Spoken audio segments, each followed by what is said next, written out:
Hello my dear students, welcome to the Shubh classes.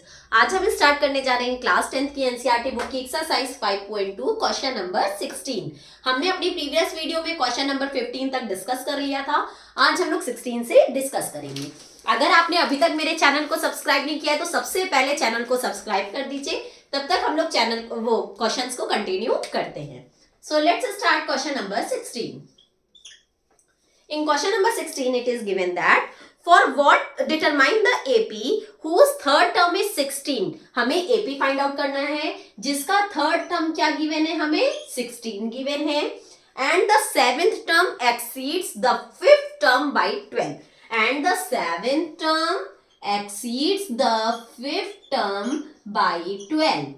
ठीक है, इस टाइप का एक क्वेश्चन हम आपको प्रीवियस वीडियो में बता चुके हैं कि जब 7th टर्म एक्सीड हो रहा है तो हम 5th टर्म को एक्सीड क्यों कर रहे हैं, क्योंकि मुझे बीच में क्या लगाना होता है, इक्वल। अगर 7th टर्म ज्यादा है तो हम 5th टर्म को ज्यादा करेंगे क्योंकि हमने बीच में इक्वल कर रखा है। 7th टर्म तो ऑलरेडी ज्यादा है, अगर हम वापस से 12 इसको दे देंगे तो इसके पास और ज्यादा हो जाएगा, तो बीच में इक्वल नहीं लग पाएगा। ठीक है, इसलिए हम लोग अपोजिट साइड ऐड करते हैं। अगर ये ज्यादा है तो हम इसको ज्यादा करेंगे क्योंकि मैंने इक्वल लगाया है। तो लेट्स स्टार्ट दिस क्वेश्चन। हमें A3 की वैल्यू गिवन है और यहाँ पे गिवन है कि 7th टर्म 5th टर्म से 12 ज्यादा है। तो 7th टर्म का क्या फॉर्मूला होता है, A plus 6D, and 5th term का फॉर्मूला होता है A प्लस 4D प्लस 12। ये 12 गिवन था, ये 12 लिख दिया। देखो इस A से इस A को कैंसिल कर देंगे क्योंकि ये प्लस A है, इधर आएगा तो माइनस A होगा, और A में से A जाता है तो क्या आता है, 0। अब ये हुआ 6D, ये प्लस 4D इस साइड आएगा तो minus 4D is equals to 12। 6 में से 4 गया 2D is equals to 12। D is equals to 12 by 2, क्योंकि यहाँ मल्टीप्लाई में था, इधर आया तो डिवाइड में हो गया। 2 6 12। D की वैल्यू क्या आ गई, 6। ओके, अब हमें A3 की वैल्यू क्या गिवन थी, 16। तो A3 का क्या फॉर्मूला होता है, A plus 2D is equals to 16। A की वैल्यू हमें पता नहीं है, ठीक है, तो A की जगह A ही रहेगा। 2, D की वैल्यू आई है 6, तो यहां रखेंगे 6 is equals to 16। A plus 2 6 12 is equals to 16। A is equals to 16 plus 12 इस साइड आएगा तो माइनस 12 हो जाएगा। A is equals to 4। Okay, अब हमें जब A और D की वैल्यू पता चल गई तो हमें AP निकालने को कह रहा है। तो फर्स्ट टर्म तो A ही होता है, दैट इज 4। सेकेंड टर्म क्या होता है, A प्लस D। A क्या है 4 प्लस D क्या है 6। Third term A plus 2D, तो A की वैल्यू है 4 प्लस 2, D की वैल्यू है 6। ओके, इस तरीके से हमारी AP निकल जाएगी। तो 4 एंड 6 10, 2 6 12 एंड 4 16, ये बन गई हमारी AP। गॉट इट, ये था आपका question number 16। Now let's move on our next question, that is question number 17।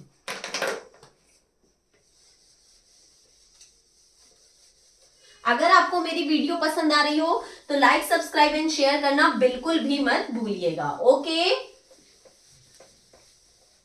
In question number 17 it is given that find the 20th term from the last term of the AP। इसमें AP जो आपकी value given है, जो AP आपकी series given है वो क्या है,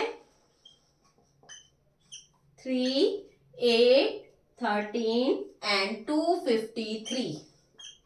ठीक है, और हमें लास्ट से 20th टर्म निकालना है। लास्ट से जब 20th टर्म निकालना है तो लास्ट से निकालने के लिए हमारी AP क्या हो जाएगी, पूरी उल्टी हो जाएगी। तो ये यहां से ऐसे जब हम AP बनाएंगे तो ये होगा 253 dash dash dash dash 13 8 and 3।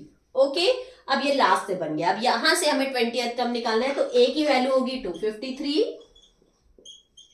And D की वैल्यू होगी, अब इधर से तो निकल नहीं पा रही है तो इधर से देख लो, 8 माइनस 13, तो क्या आ जाएगा, -5। ओके, ये A की वैल्यू हो गई, ये D की वैल्यू हो गई। अब क्या निकालना है, 20th टर्म निकालना है। तो 20th टर्म निकालने का formula A plus 19D। Okay, A की वैल्यू क्या गिवन है, 253 प्लस 19, D की वैल्यू क्या आई है, -5। 253 प्लस माइनस माइनस 19 5 95, देख लो एक बार, 5 9 45 का 5 कैरी आया 4, 5 1 5 एंड 4 9। अगर आपको 19 की टेबल नहीं आती तो आप मल्टीप्लाई करके देख लेना। अब 253 में से हम 95 को जब माइनस करेंगे तो कितना आता है? 13 में से 5 जाएगा तो कितना आएगा? 8। यहाँ बचा 4, 14 में से 9 जाएगा तो आएगा 5, यहाँ बचा 1, 158। तो लास्ट से जो 20th टर्म आएगा वो क्या आएगा? 158। ठीक है, ये था आपका क्वेश्चन नंबर 17। बहुत इजी से क्वेश्चंस हैं, बस क्वेश्चन को ध्यान से देखना है और उसके बाद सॉल्व करना है। और उसके बाद भी आपको नहीं समझ में आ रहा हो तो नीचे कमेंट सेक्शन में जाके आप मुझसे अपने डाउट्स क्लियर कर सकते हैं। Okay, now question number 18। The sum of the fourth and the eight term of an AP is 24। देखिए question number 18, the sum of the fourth term का मतलब A4 एंड एथ टर्म मतलब A8। Sum of the fourth term and the eighth term of an AP is 24, ये हमें given है। और एक given है the sum of the 6 and 10 term is the 6 and 10 terms, इसका जो सम गिवन है वो गिवन है 44। ठीक है, हमें फर्स्ट 3 टर्म्स निकालने हैं एपी के। ये भी बहुत सिंपल क्वेश्चन है, तो फर्स्ट इक्वेशन से सॉल्व करना शुरू करते हैं।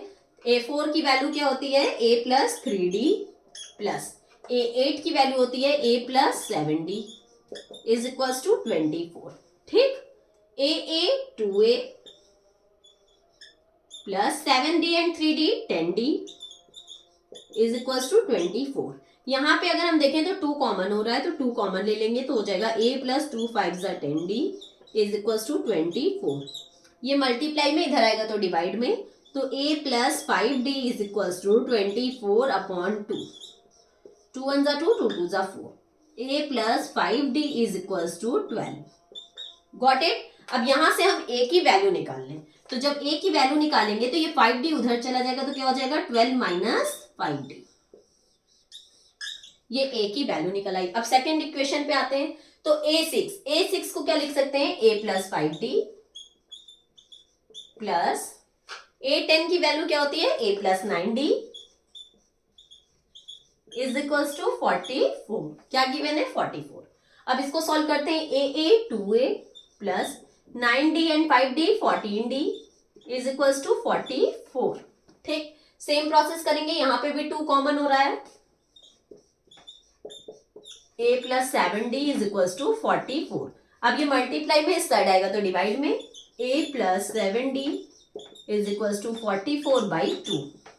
2 2 जा 4, 2 2 जा 4। A plus 7D is equals to 22। ठीक है, अब A की वैल्यू मुझे क्या पता थी? 12 माइनस 5D, तो यहाँ A की जगह क्या रख लेंगे? 12 minus 5D plus 7D is equals to 22। 12 plus minus minus, 7 में से 5 जाएगा तो 2D, यहाँ पे ग्रेटर है 7, उसके पहले प्लस का साइन है, इज इक्वल्स टू 22। ठीक, 12 उधर ले जाओ तो 2D is equals to 22 minus 12। 2D is equals to 22 में से 12 चला जाएगा तो क्या आ जाएगा? 10 and D is equals to 10 divided by 2 that is 5। जब D की वैल्यू 5 आ गई तो यहाँ पे अगर हम रखते हैं तो A की वैल्यू देखते हैं क्या आएगी? 12 माइनस 5, D की वैल्यू क्या आई है? 5। 12 माइनस 5 5 जा 25। 25 में से 12 जाएगा तो 5 में से 2 गया 3, 2 में से 1 गया 1, ग्रेटर है 25, उसके पहले साइन है माइनस का। दैट मीन्स A की वैल्यू आ गई माइनस 13।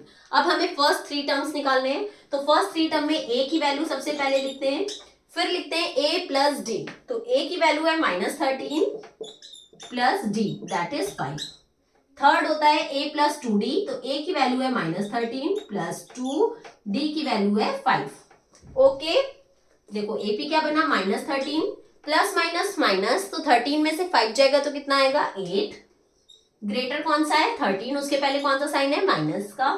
ठीक, 2 5 जा 10, तो 13 में से 10 जाएगा तो क्या आएगा? 3। ग्रेटर कौन सा है? 13, उसके पहले कौन सा साइन है? माइनस का। फर्स्ट 3 टर्म्स एपी के निकालने थे, जो कि हमारे पास आ गए हैं minus 13, minus 8 and minus 3। Got it? Any problem? Now let's move on our next question, that is question number 19।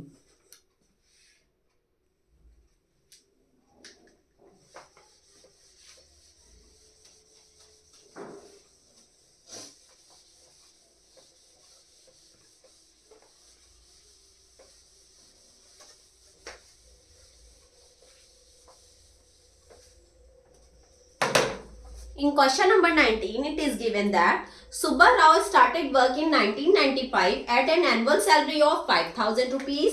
ठीक है, सुब्बा राव ने जब वर्क स्टार्ट किया तो 5,000 रुपए से वर्क को शुरू किया था. ठीक है, and received an increment of 200 each year. हर साल उन्हें कितने का इंक्रीमेंट मिल रहा था? 200 का. तो ये 5,000 है, तो फिर उसमें 5,000 में जब 200 ऐड करेंगे तो 5,200 हो जाएगा. फिर 5,000 उनका 400 हो जाएगा, क्योंकि 200 का उनको इंक्रीमेंट मिल रहा है. In which year did his income reach 7,000? कब उनकी इनकम क्या पहुंच जाएगी? 7,000 पहुंच जाएगी. हमें वो ईयर फाइंड आउट करना है. ठीक है, तो देखो ये हमारा क्या हो जाएगा? ये हमारा हो जाएगा an. ठीक है, तो an की वैल्यू हमें क्या गिवन है? 7,000. a की वैल्यू गिवन है 5,000 एंड d की वैल्यू क्या गिवन है? 200, क्योंकि हर साल कितने का इंक्रीमेंट हो रहा है? 200 का. 5200 में से 5,000 जाएगा तो कितना आ जाएगा? 200. हमें फाइंड आउट क्या करना है? n, क्योंकि नंबर किस ईयर में इंक्रीमेंट होगा, किस ईयर में 7,000 पहुंचेगा, मुझे ये निकालना है. तो ये n हो जाएगा. फॉर्मूला क्या होता है? an is equals to a plus n minus 1 d. Okay, an की वैल्यू क्या गिवन है? 7,000. a की value 5,000 plus n minus 1, d की वैल्यू है 200. इस 5,000 को इधर ले आओ, तो 7,000 minus 5,000 is equals to n minus 1, 200. Okay, 7,000 में से 5,000 चला जाएगा तो कितना आएगा? 2,000 is equals to n minus 1, 200. अब ये मल्टीप्लाई में 200 है, इधर आएगा तो डिवाइड में हो जाएगा. तो 2,000 divided by 200 is equals to n minus 1. 0 0 0 0, 2 1 जा 2, 2 10 जा 20. 10 is equals to n minus 1. ये माइनस 1 इस साइड आएगा तो प्लस 1 हो जाएगा. तो 10 plus 1 is equals to n. n is equals to 11. That means 11th year में उसकी सैलरी कितनी पहुंच जाएगी? 7,000. Okay, got it? Now let's move on our next question, that is question number 20. अगर आपको मेरी लाइव क्लासेस लेनी है तो नीचे डिस्क्रिप्शन बॉक्स में एक लिंक गिवन है, वहां से आप प्ले स्टोर पे शुभ क्लासेस ऐप इंस्टॉल करके मेरी लाइव क्लासेस भी ले सकते हैं. Okay, in question number 20 it is given that Ramkali saved ₹5 in the first week of a year and then increased her weekly savings by ₹1.75. कह रहा है रामकली ने सबसे पहले 5 रुपीज को सेव किया और हर साल 1.75 क्या किया? बढ़ाती गई. तो उसके बाद हो गया 6.75 और 6.75 में जब 1.75 को ऐड करेंगे 8.50, ऐसे ऐसे उसका बढ़ता गया और हर वीकली सेविंग्स बिकम 20.75 और एंड में उसकी सेविंग कितनी हो गई? 20.75. तो हमें क्या फाइंड आउट करना है? n. जैसे हमने क्वेश्चन नंबर 19 किया है सेम वैसा ही क्वेश्चन है. ठीक है, तो इसमें फाइंड करते हैं. a की वैल्यू गिवन है 5. ठीक, an की वैल्यू हमें क्या गिवन है? 20.75. d की वैल्यू क्या गिवन है? 1.75, क्योंकि हर साल वो 1.75 की सेविंग कर रही थी. और हमें n की वैल्यू फाइंड आउट करना है. सेम प्रोसेस जो हमने प्रीवियस क्वेश्चन में किया है. तो फॉर्मूला क्या होता है? an is equals to a plus n minus 1 d. Okay, an की वैल्यू क्या गिवन है? 20.75. a की वैल्यू क्या गिवन है? 5 प्लस n. n मुझे पता नहीं है क्योंकि वो मुझे निकालना है कि किस ईयर में, मतलब उसका 20.75 किस वीक में 20.75 उसकी सेविंग हो जाएगी. एंड d की वैल्यू क्या गिवन है? 1.75. अब ये प्लस 5 है, इस साइड आएगा तो माइनस 5 हो जाएगा. 20.75 minus 5 is equals to n minus 1, 1.75. ठीक है, अब 20.75 में से 5 जाएगा तो 15.75 is equals to n minus 1, 1.75. अब ये मल्टीप्लाई में 1.75 है, इधर आएगा तो डिवाइड में हो जाएगा. तो 15.75 divided by 1.75 is equals to n-1। Decimal वाला देखकर आप लोग बहुत ज्यादा डर जाते हैं, इसमें डरने की कोई जरूरत नहीं है, आराम से सॉल्व करेंगे, बहुत आराम से सॉल्व होगा। यहाँ पॉइंट के बाद 2 डिजिट्स है, यहाँ भी पॉइंट के बाद 2 डिजिट्स है, तो ऑटोमेटिक पॉइंट अपने आप कैंसिल हो जाएगा। अब देखो ये बिना पॉइंट का बन गया, ठीक है। ओके, अगर बराबर की डिजिट्स है, मतलब पॉइंट के बाद 1-2 डिजिट्स है, यहाँ भी पॉइंट के बाद 1-2 डिजिट्स है, तो पॉइंट अपने आप कैंसिल हो जाएगा। सपोज यहाँ एक ही डिजिट होती तो हम क्या करते हैं, यहाँ अपने आप से 0 बढ़ा के इसको 2 डिजिट कर देते और फिर पॉइंट को कैंसिल कर देते, ठीक है। बट यहाँ ऑलरेडी 2 डिजिट्स हैं, तो हमें कोई प्रॉब्लम नहीं। अब इसको 5 की टेबल से कट कर लें। 5 3 जा 15, 2 बचा, 5 5 जा 25, 5 3 जा 15, 5 1 जा 5, 5 5 जा 25, 7 5 जा 35, 7 4 जा 28, 3 बचा, 7 5 जा 35, 5 9 जा 45। क्या आ गया answer? 9। 9 is equals to n-1। ये -1 इस साइड आएगा तो +1 हो जाएगा। 9 + 1 is equals to n। 9 and 1 10 is equals to n। That means 10th week में उसकी जो सेविंग है वो कितनी हो जाएगी? 20.75, ठीक है। ये था क्वेश्चन नंबर 20। यहीं पे हमारी एक्सरसाइज 5.2 खत्म होती है, साथ ही साथ ये क्वेश्चन भी यहीं पे एंड होता है। इसमें 20 क्वेश्चंस थे जो मैंने यहाँ पे खत्म कर दिए हैं। अब हम लोग अपनी नेक्स्ट वीडियो में एक्सरसाइज 5.3 पे डिस्कस करेंगे। तब तक के लिए आप लोग मेरे चैनल के साथ बने रहिएगा और मेरी वीडियोस को आगे भी देखते रहिएगा। Good bye and take care.